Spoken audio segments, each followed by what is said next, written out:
everyone. Thank you for joining us. Welcome to episode 8, which is the 6th and final one in the Methods of Divination subseries. And today we're going to be talking to you about psychic abilities. And I'm excited to talk to you guys about psychic abilities. And so let's just get started and say, what does psychic abilities mean? And to me, psychic abilities are natural abilities that are an extension of our usual 5 senses and extend into being able to sense higher and finer quality vibrations with those very same senses. And so if you look back in some of the other episodes from the Methods of Divination subseries, a couple of them are what people traditionally think of when they think of psychic senses, such as the psychic song lyrics. We're hearing these lyrics in our head, or the angel board. I'm feeling the energy in my hands and it's moving my hands. Some of the other ones, like noticing animals or dreams or seeing synchronicities, etc., those aren't things typically thought of as psychic abilities. But beyond the lyrics and the angel board, there's more to be said. And so we want to just kind of group it all together here in one podcast episode for you guys. And of course, tell you some stories. Now, there's lots of names for what we're calling psychic abilities. You may be familiar with them, known as the clairs, cities, HSP, intuition, or gut feeling. Or if you're my friend's significant other, a witch. So the clairs are things like clairvoyant, clairaudient, clairsentient, etc. Cities is spelt Siddhis. HSP is something we learned from Barbara Brennan, and it stands for high sense perception. And you guys, I'm sure, are familiar with intuition and gut feeling.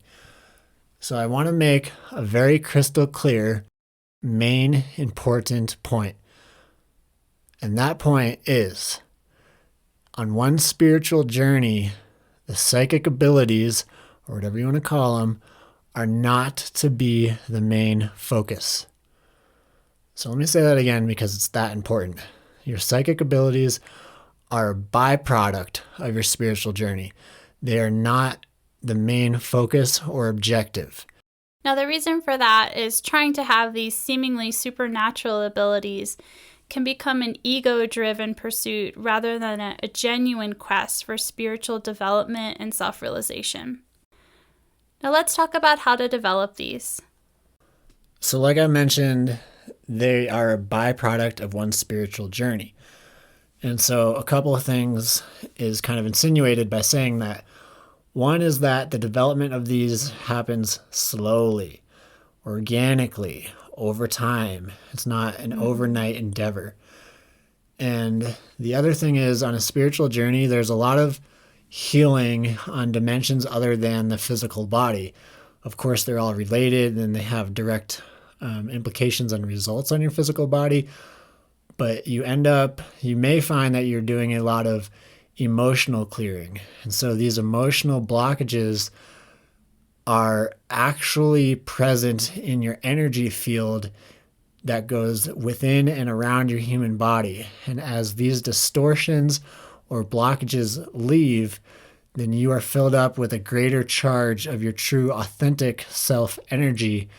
And having that in your field flowing freely and brightly is directly related to having these higher abilities or these senses that begin to sense finer vibrations.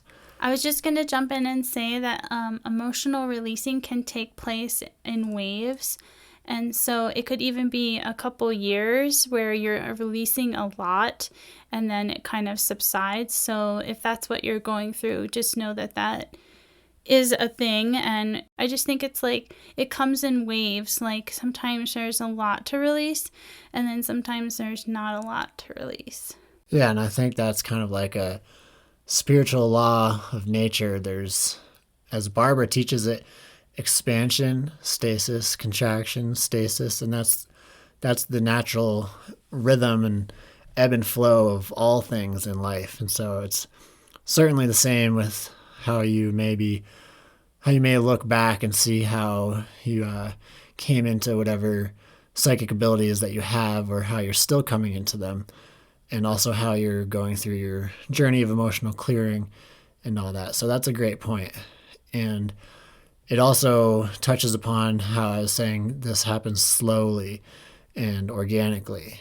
And so another way to develop these is through meditation.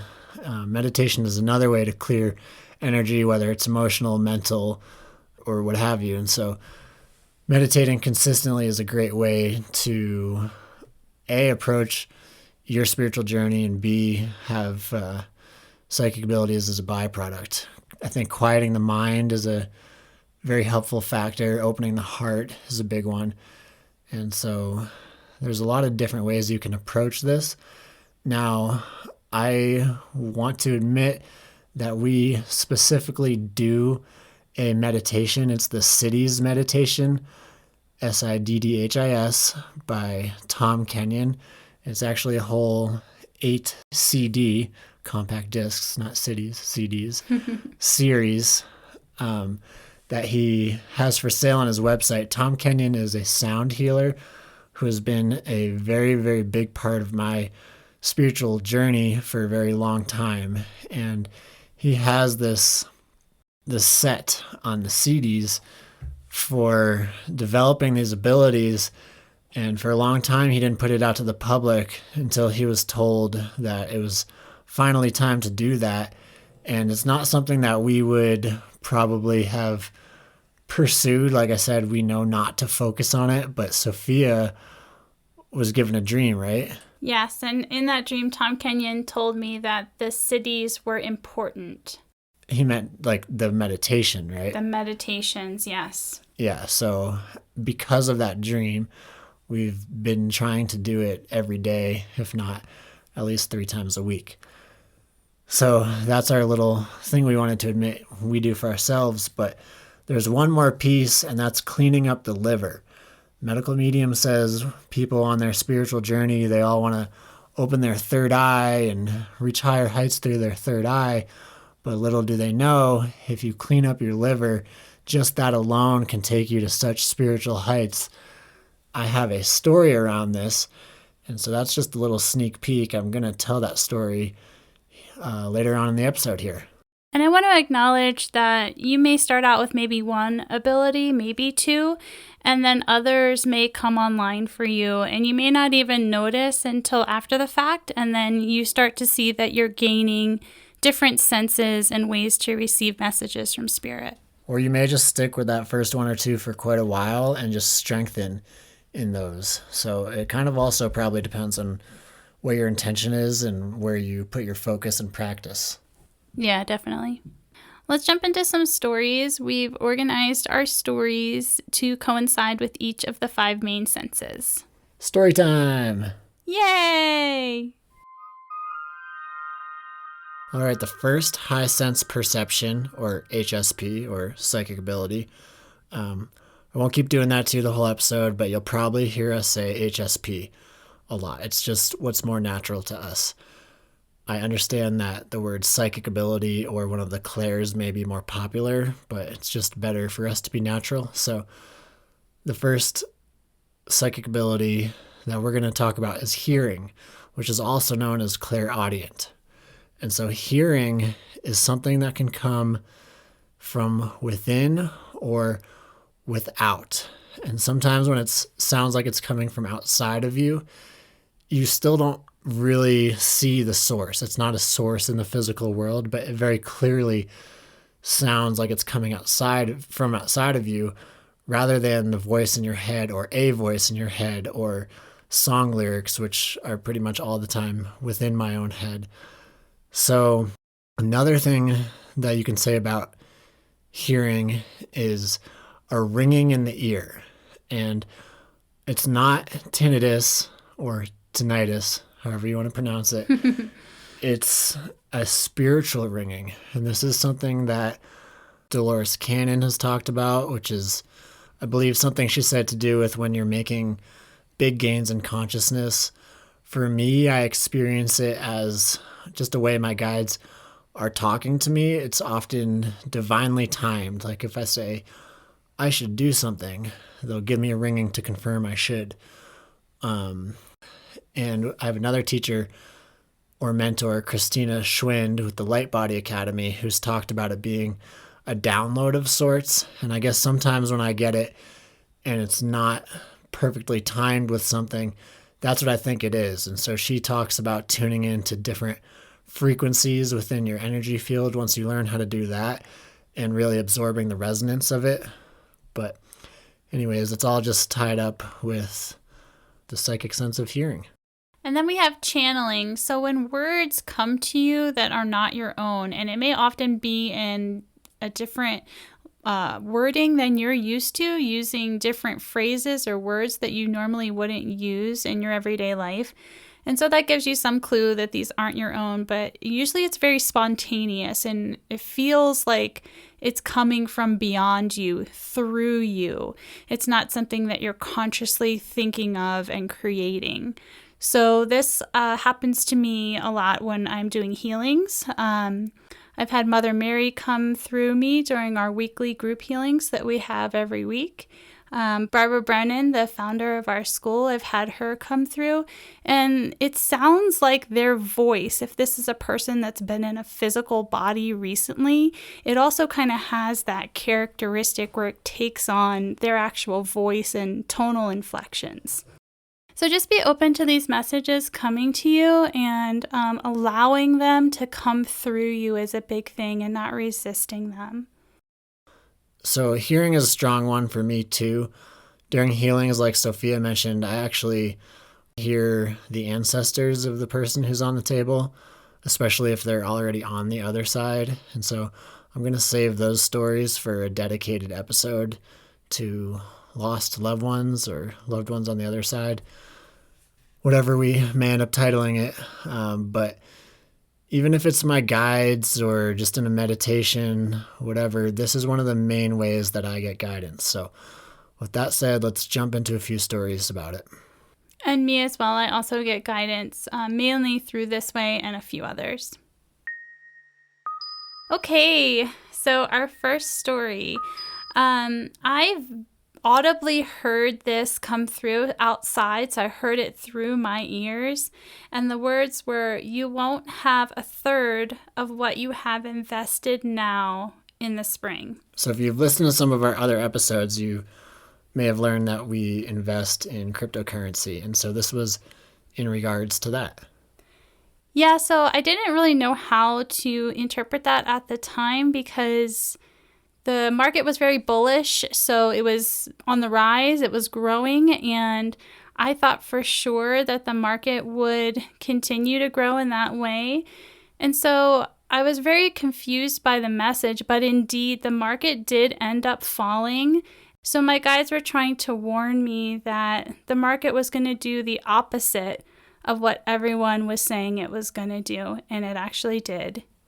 The thing that's interesting about this particular wording is that we were kind of attached to our investments. They didn't just say, you should sell your investments. And so we're like, well, if it's still going to go up, you can interpret that a couple of ways. Maybe they're saying we should just cash out 2/3 in the spring and leave a third sitting there. Or maybe we should cash out 2/3 now. Or maybe they're saying that it's going to decrease in value from here on out, which is what ended up happening. But it was just interesting how it wasn't perfectly worded, and it left a lot of questioning for us. So along the lines of cryptocurrency investment, one time, just based off kind of like my own feeling and research, I invested in a coin and we put a small amount of money in it because we weren't totally sure. It wasn't really guidance at that point. And so we made the moves. And about a couple hours later, we were just sitting on the couch, relaxing, and I heard from outside of me, which is definitely the more rare of the two. I hear within my head way more than I get voices from outside. So anytime that happens, it's like, oh, whoa, that's super cool, and pay attention. But this was one of those voices outside of myself. And it named the coin, and it said, that coin will make you rich. Woohoo! And I just perked right up. I was like, what? Where did that come from? So we actually went back and increased the amount that we invested. Probably added another 5 times the amount that we had put in there in the first place. Yeah, so we like clear guidance. That one was pretty clear. Okay, and then the next story we have for you.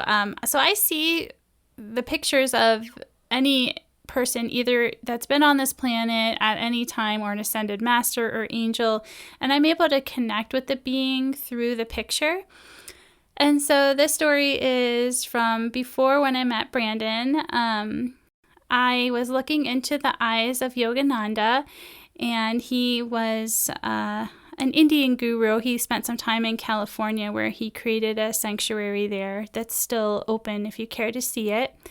But he was channeling and saying to me that your soulmate is coming. He will be here soon. It's just a little while longer to wait. And I was thinking to myself, my soulmate is coming. At the time, I was going through a divorce and I wasn't looking to date anyone necessarily. So it was a bit of a shocking message, actually. And I thought I got this one wrong. However, it was confirmed by other sources and in other ways, and other people were telling me this and channeling these messages to me that my soulmate was coming. So I was able to put more trust in my ability of being able to trust the message that came through Yogananda that day. Yeah, and that's just one story. If you give Sophia a picture and she looks into the eyes, quite often she comes up with something that she hears from them. And so here's a story from during one of the programs Sophia and I went through for spiritual growth with one of our mentors years ago. Toward the end of the program, I was laying down and I heard very clearly, again, from outside of myself, you both do not hold any more energy than you used to, and so you both shall not have learned. And it just caught me by surprise, and I was like, oh, crap. we're being called out. We're being called out. We gotta embody that which we're being taught. We gotta get back, more into our game, back on our game, meditate daily again, and all the things that we knew we should have been doing and weren't doing, and so we got called out. And then the other thing I thought was interesting was the way that it was worded. You both shall not have learned. And so when I contemplate that, I can only come up with 2 theories. One is that I heard it wrong. And 2, I was kind of in like an altered state, sort of like sleepily laying there. But nevertheless, it wasn't like a dream or within my head. It was definitely a voice from outside. But I could have heard it wrong, or it was worded like that so that I would remember what it said, so that it would catch my attention with curiosity, and I would definitely bring that message into like my less altered state and remember it. Yeah, I think it helps us with our intentionality and really being held accountable too. It's like, they're watching you, and that your progress is being monitored. So the next one took place last week, and I was contemplating if I should go see my dad. We live in Colorado, and he lives in Elkton, Maryland. And so as soon as I said out loud, I wonder if it's in the highest and best to go see my dad. And immediately I had a ringing in my ear, and I told Brandon, so we bought tickets that night. And my dad is going to be 80 years old this year, so these are some tender years to be there with him. And life is always precious, but even more so when you get up there in age, spending time with the ones that you love. The final story for this sense of hearing is the one I alluded to in the intro around cleaning your liver. And so it's a bit of a long story, but it starts with in the middle of, it was during year 3 of the Barbara Brennan School of Healing, we were practicing channeling. And so this I heard inside of my head, but it was very clear, and it said, when the wind blows randomly, follow it. And I was sure that I got that message, but I wasn't really sure how it would apply to my life or what that really meant.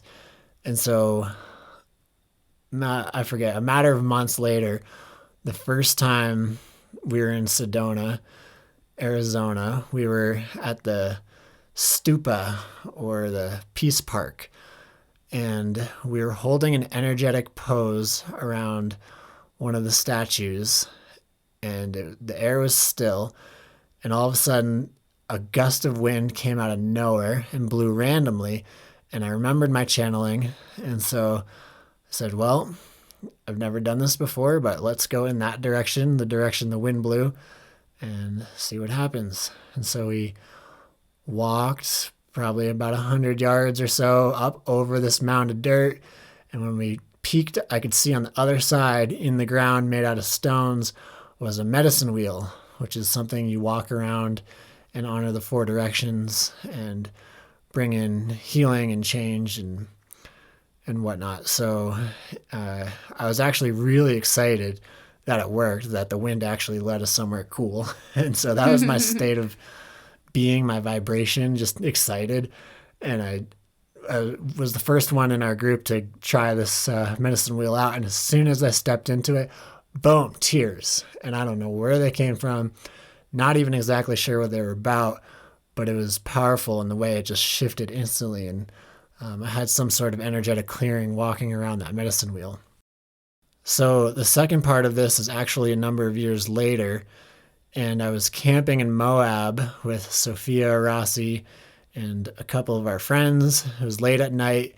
The air was very still. We were in like a little cove carved into the big rock walls, and we were just talking around the campfire, and one of our friends asks, so what is one of the best ways, looking back, that you guys have been able to develop your HSP?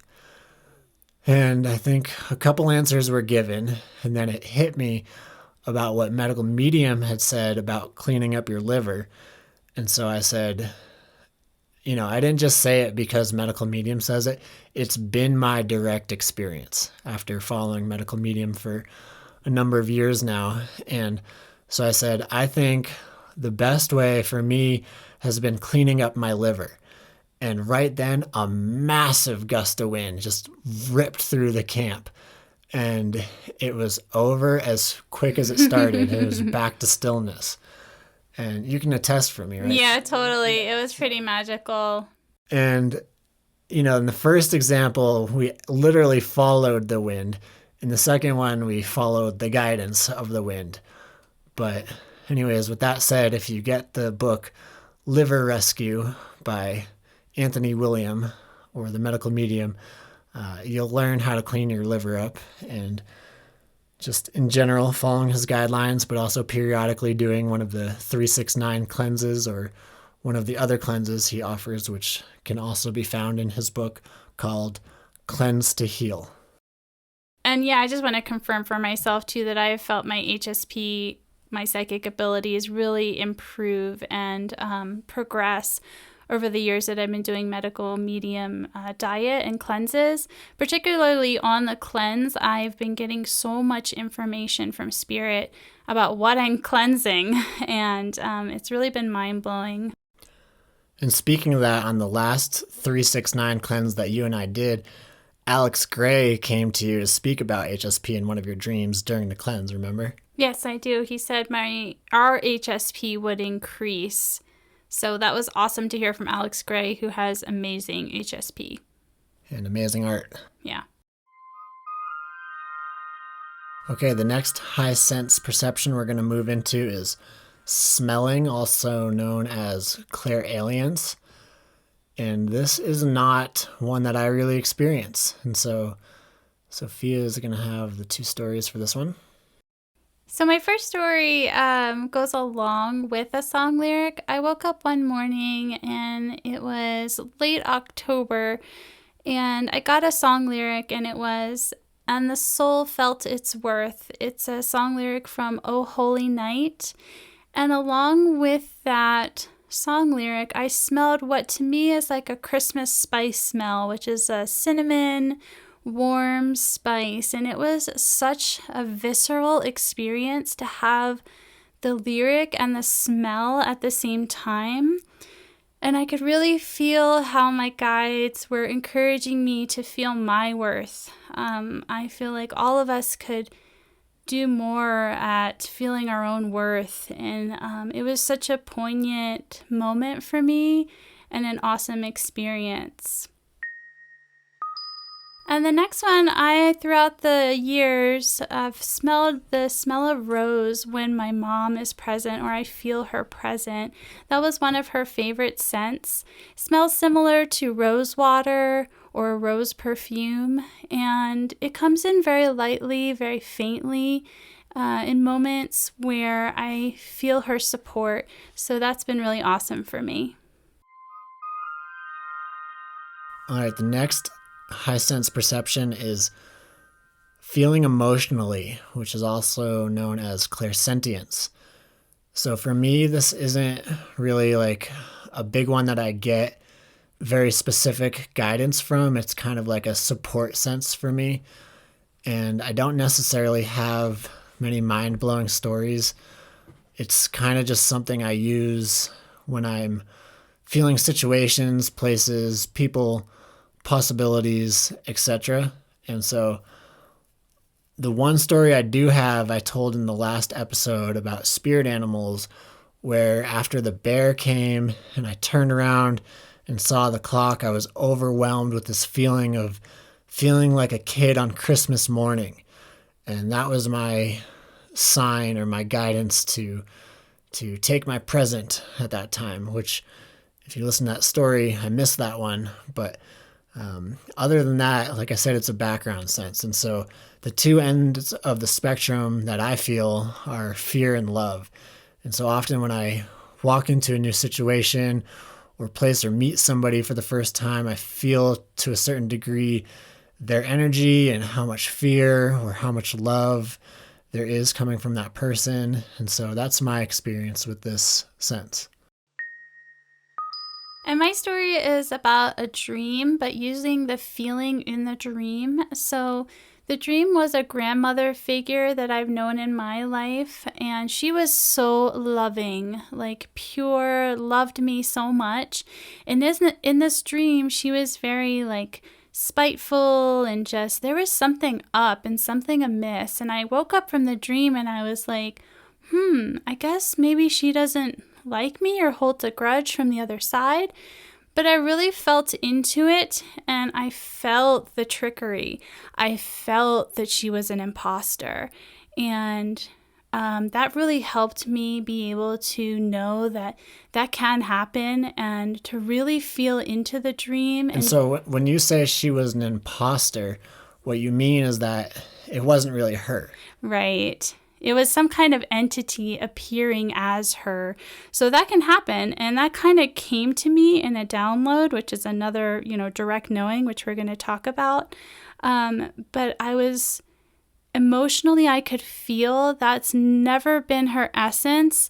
I could feel the essence of this person, and it was dark. So it was some kind of entity posing as her, trying to make me feel bad or, think that she didn't like me anymore, when all of that wasn't true.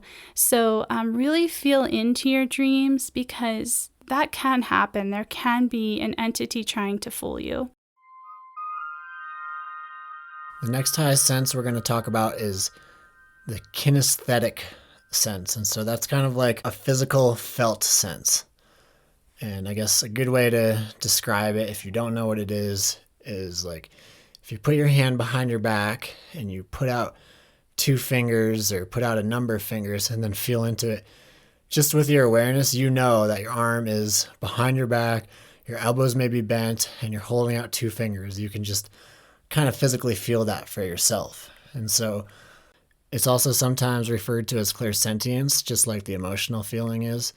But regardless, in our lives, in my life in particular, the biggest way this shows up is with the angel board. The angel board, when my hands are moving around, spelling out words and sentences, is a complete kinesthetic felt sense. And with that said, when we do our healing work, it's one of my primary senses. I scan the human energy field and kinesthetically feel imbalances and can feel which way chakras are spinning and all sorts of stuff, all kinesthetically. And then there's feeling chills. So for me, when I call in the higher guides, I often feel them come through or be in my presence, and I get a chill run through my body. So that's a kinesthetic feeling of there is another being here with me as confirmation. Or if you're listening to music, or if your friend is Right. telling you something and you randomly get the chills, they say truth comes on the wings of chills. Mm-hmm. And another way is heat.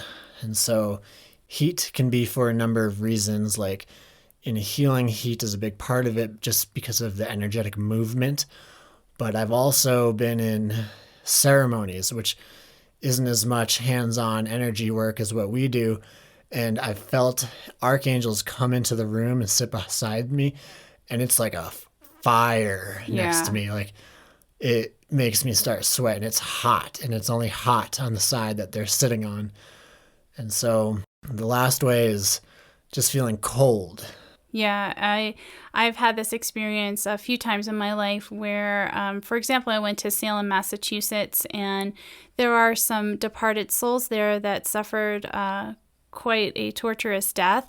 And so I was in a particular location, historical location, and just felt this cold descend upon me. And there's a certain stillness with the cold as well. And it's not like, all of a sudden the room gets cold. It's like it descends on, or descended on me personally as my experience. So it's very interesting, the different, feelings we can have with the different beings, high vibrational, low vibrational, and it can come in all these ways. Yeah, you really got to use your intuition or couple it with your other senses to know what the heat or the chills may mean, because it's not always so cut and dry. Right. Now we're going to cover direct knowing, also known as claircognizance. And for me, a lot of this comes in downloads when I have quiet time to myself. For example, when I'm walking my dog or I'm in the shower, and it just comes in directly. So in those quiet moments, see if anything is just coming to you. Now for me, direct knowing happens a lot on the angel board. They'll start with one letter of the first sentence, and I'll know what they're going to say. And I hate when I do that, because then I'll just blame myself that I made that up. But a lot of times what happens is when I'm right, and I'm often right, they'll go to yes, yes, yes, yes, yes, and just keep hitting yes until I believe in myself. Occasionally I've got it wrong, and they just keep spelling out what they're spelling, and that's my favorite. If I think I'm getting something and it ends up being something totally different and surprises me, and I know I didn't make it up. But along these lines, it's not always direct knowing. When this happens with the angel board, sometimes they start a letter and I hear in my head clairaudiently what the message is. And so that's another way it happens. But one good story of direct knowing happened for me one morning when I was healing and new to the medical medium information. I woke up and I'm saying a word as I come out of sleep and wake up into real life. And I'm saying, cytomegalovirus, cytomegalovirus, cytomegalovirus, just repeatedly.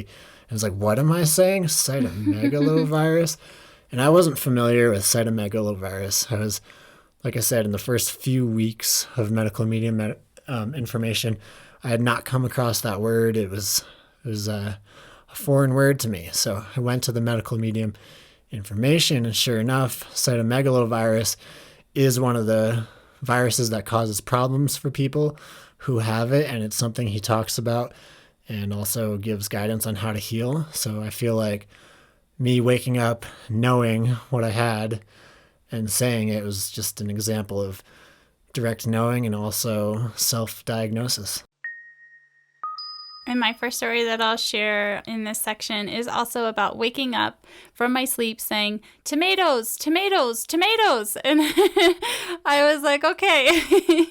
I was in the room by myself, so I didn't alarm anybody. But I get a lot of dreams about what diet advice is best for me. So bringing in tomatoes is something that is very good for me, and that's been confirmed through further guidance.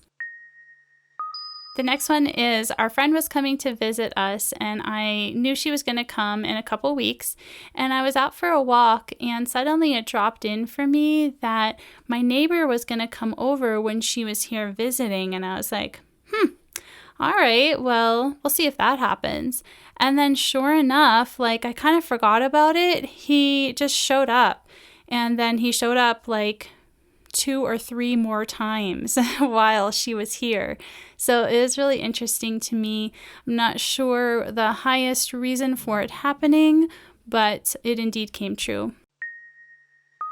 And then the next one is Brandon and I have created a fire pit. We have a piece of property, and there was this tiny little fire pit. It was just like a ring of stones.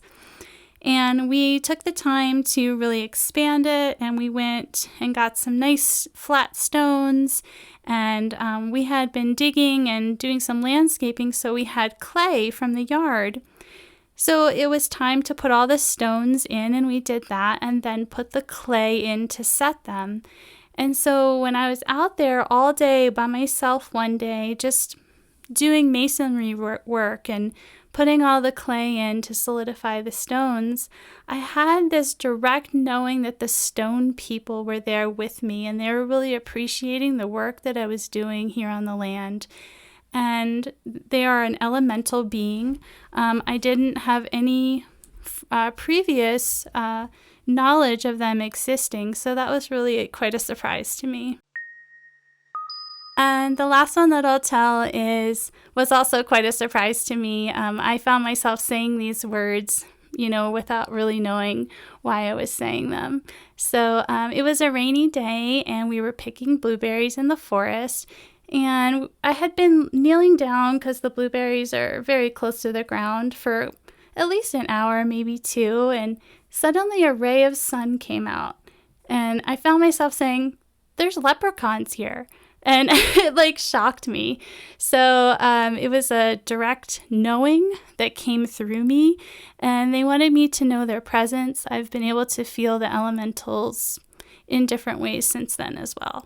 You want to describe what the elementals are, what you mean by elementals?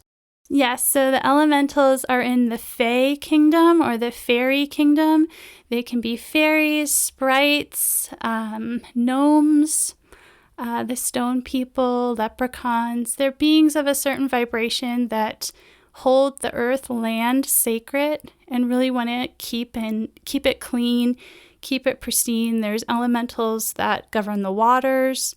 I am not an expert in it, but they're here to help the earth be resilient. All right, last but definitely not least is seeing or clairvoyance. So everybody wants to see. It's a big one. Mm-hmm.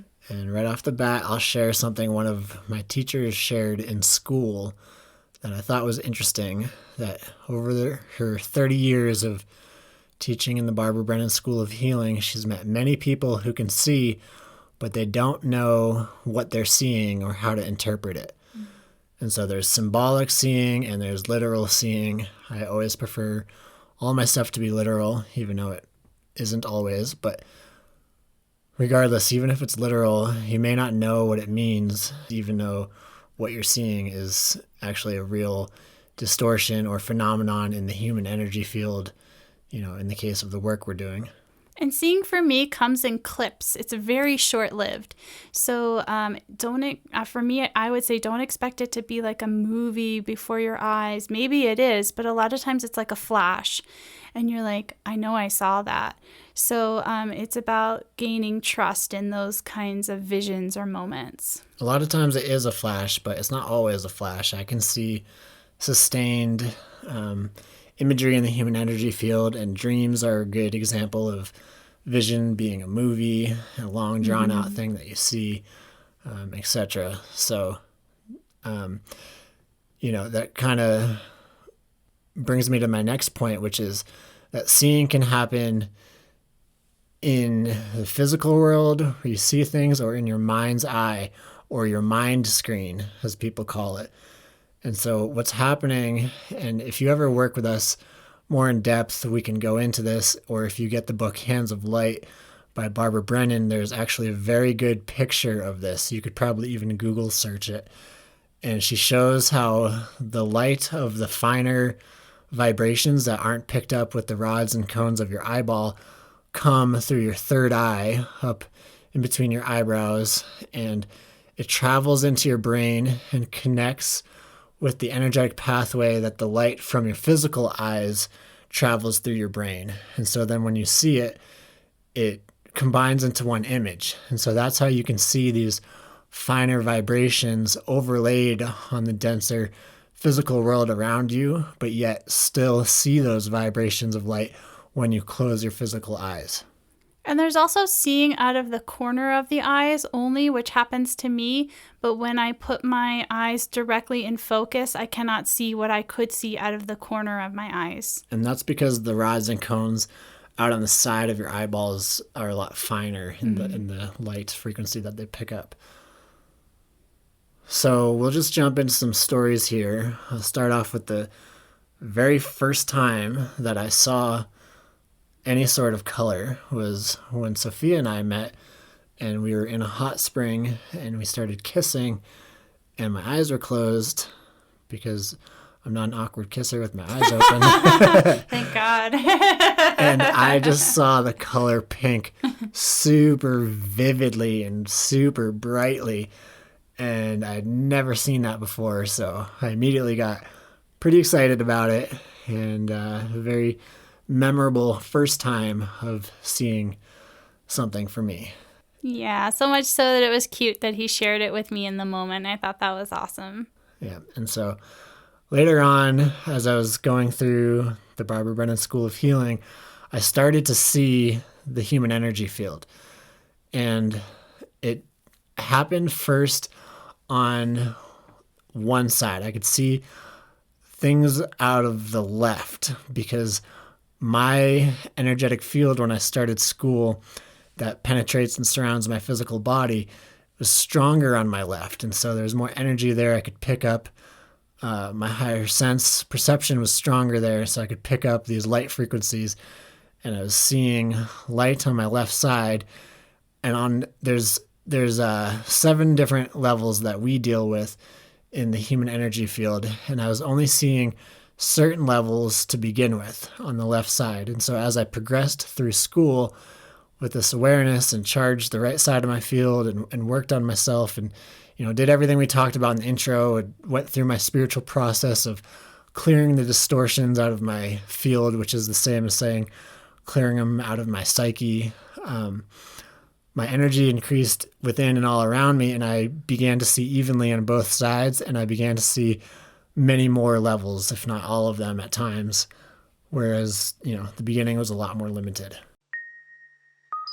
So seeing colors for me happens a lot. I use a mask over my eyes. Mine is called a mind fold, so that I can actually open my physical eyes and it's completely black before me so that I don't fall asleep during meditation. So I use that a lot when I'm meditating. Also, when it's really dark in the room when I go to bed, I see a lot of colors, and it's often for different reasons, and all the colors represent different vibrations, different energies. This happens to me from time to time. I see entities' faces, lower vibrational beings who are in profound forgetting. I can recognize that it's an entity from the distorted face that I see. And I just want to say profound forgetting of their true nature. Yes, of their divine nature. And the way that they've presented to me is a distorted face or yellow teeth. I often see yellow crooked teeth. And so I know that they're around and trying to cause mischief. And we use various ways to clear the space. This next one happened to me in Silverton, Colorado. It is an old mining town, and a lot of miners lost their lives there. It was a very harsh conditions in those days, in the winter especially.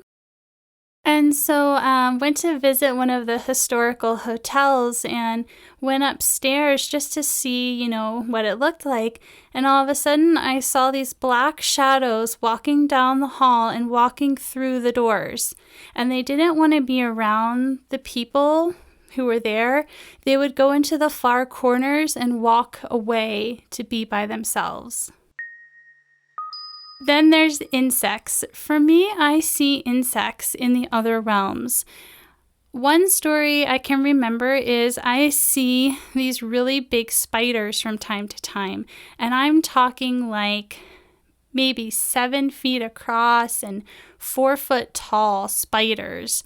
And so for me, that was pretty alarming when this first started happening. And I could swear that I saw it. And it was so frequent, especially in the mornings when the veil was thin. I, was just coming back into my body from the astral, and they'd be there. And so I had confirmed this with another teacher of ours, Christina Schwind. She's very knowledgeable about these other realms. And she told me, indeed, what I was seeing was actually there. And it was when the veil was thin. And so I could command them to go away if I wanted to. But they were there trying to help me and bring in a higher frequency energy is how she saw it. This next one happened to me from a former mentor. He used to hold what were called healing ceremonies. And when I first got introduced to them, I laid down on a bed and 5 people put their hands on me. And he was the shaman of sorts assisting and running the healing. And so during the healing, I just had this spiritual opening. I could see Jesus. He was alive. And I was like, why do people think Jesus isn't alive? He's alive. He's just in the other realms. And it was so clear to me because I could see. I could see the angels. They were up high and they were very big beings. They were all over the room. And then I could see myself. And what was presented to me at that time was who I used to be in a particular past life that was very significant for me. And I had a certain crown on, and it had certain shapes to it. I've purchased a picture that resembles that. I found it online just to remind myself of what I saw that day. One of the last things to mention for myself around seeing is that it happens quite frequently during meditation, and that's where I'll get those short bursts of visions.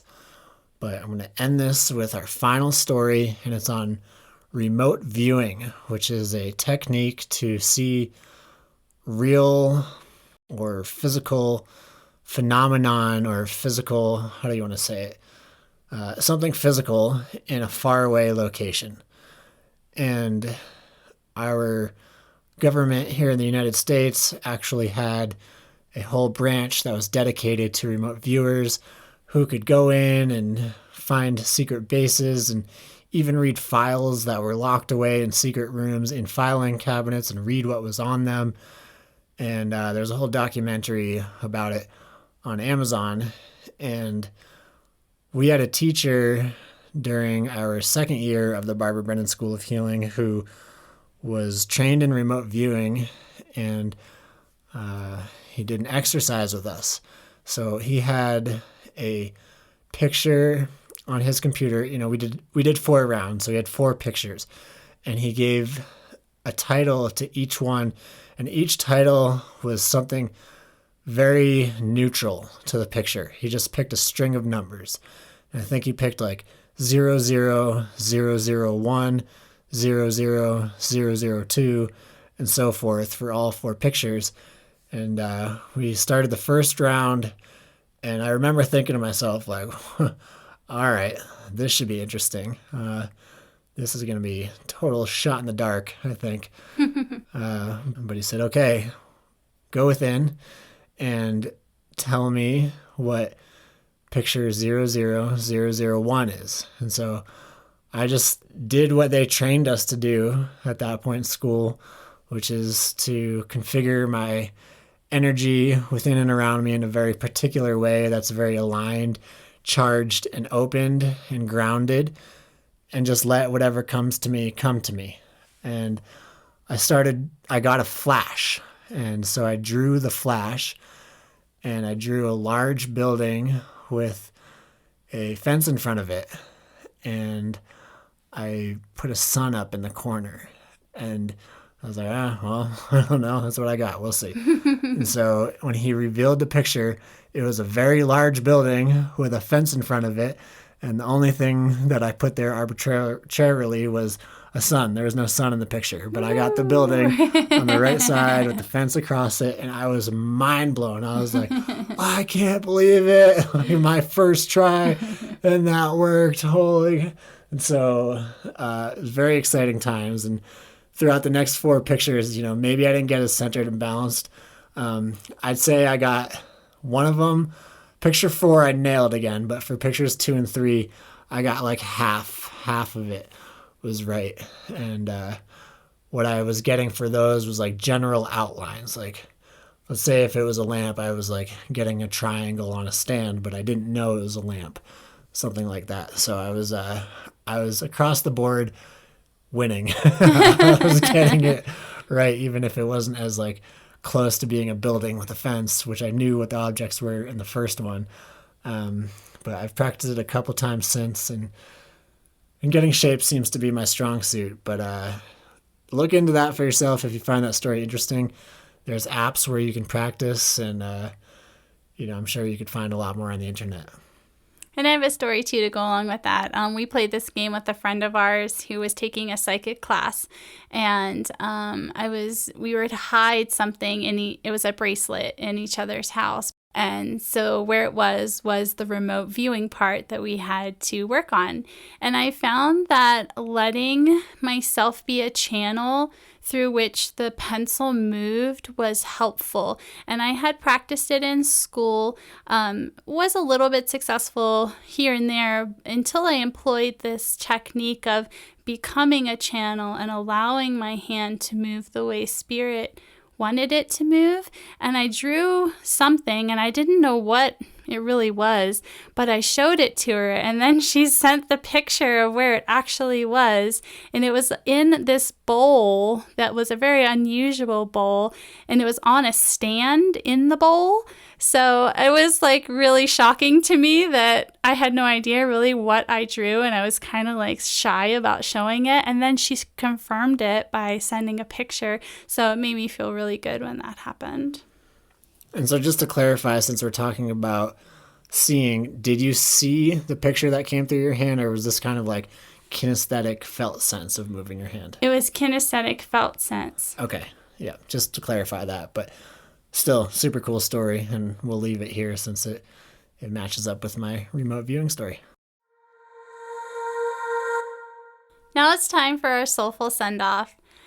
So I would say that embrace whatever comes to you in whatever way it comes to you. Don't look to, have it fall into a category, but just be open and really allow whatever messages the divine is trying to get through to you to come to you. That feels like the best way. Meditation can often enhance these abilities in us and make us a clearer channel to receive this guidance. So can cleansing your liver. Yes, so can cleansing your liver for sure. And don't focus too much on them. Remember, they happen slowly. They unfold organically. For many of the best HSP people I know, that's what they've all said. And so that's always been in the back of my mind. I've stayed steadfast on my spiritual journey. I recommend the same for you. And now I'm at a point where I can say, yes, it has been slowly and it has happened organically.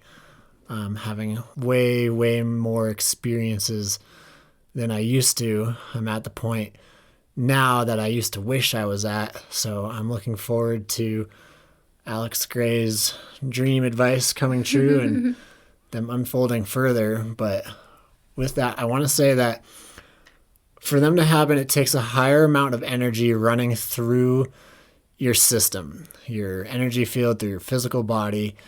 And so that's why a lot of these psychic phenomenons happen during meditation, and in our case, during the healing work that we're doing, because we've been trained in techniques that we apply at the beginning and during every healing where we purposely increase the amount of energy running through our field.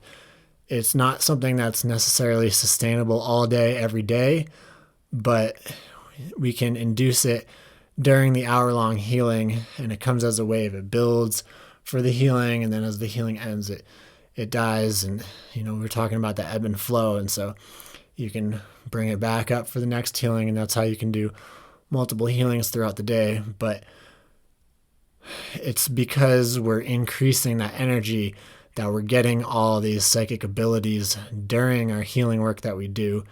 And again, during meditation or sleeping, or when you're out in nature, you're also picking up on all the energy from nature and the sun that's sustaining you and building your energies at the same time. And so that's a big part of having psychic abilities. I think a quiet mind says a lot in this realm of being a clear channel for this information. Quiet mind and an open heart. Yeah, definitely. Thank you for joining us on our final episode for our Methods of Divination subseries, and look forward to some other topics and stories moving forward. Yes, thank you. Bye. Bye. Every week, we share our most recent divine guidance in an audio recording called Oracle Offerings. Sign up for only $5 a month at patreon.com/Aspen Roots.